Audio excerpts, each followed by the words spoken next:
Before the bullets, They used the Bible. Historical fact.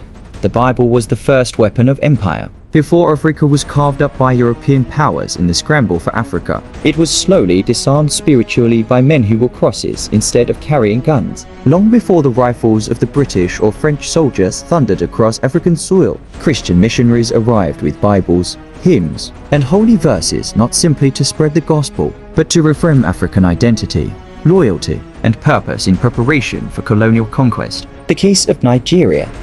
Missionaries as the first colonizers. In the 1840s, British missionaries arrived in present-day Nigeria with the blessing of the Church Missionary Society CMS. One of the most prominent was Rev. Samuel Ajayi Crowther, a former Yoruba slave who was converted and educated in England, the first African Anglican bishop, used by British missionaries to translate the Bible into Yoruba. He believed Christianity could help civilize his people, but his work was quickly hijacked by white missionaries and colonialists who exploited his influence to subdue local resistance. They welcomed the gospel Until the gospel was used to break them. Crowther's British counterparts, like Rev. Henry Townsend from England, helped build churches in Abeokuta and Lagos.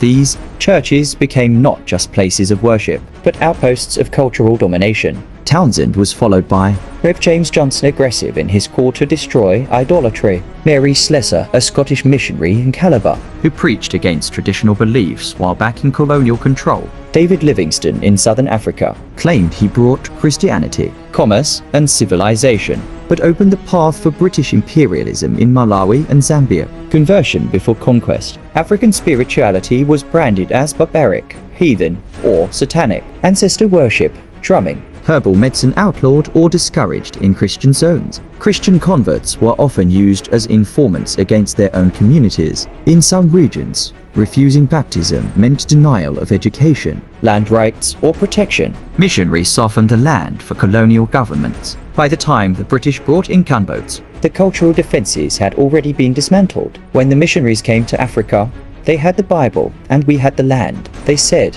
"Let us pray." We closed our eyes. When we opened them, we had the Bible and they had the land. Jomo Kenyatta, former president of Kenya. The legacy. thousands of sacred shrines were destroyed. Generations of Africans were taught to see themselves as inferior, sinful, and in need of salvation from Europe. The Bible, once a source of spiritual reflection, became a tool of conquest. Closing thought. Before the bullets, They used the Bible. it wasn't the gun that conquered Africa first. It was the slow erosion of identity, the demonizing of culture, and the rewriting of memory.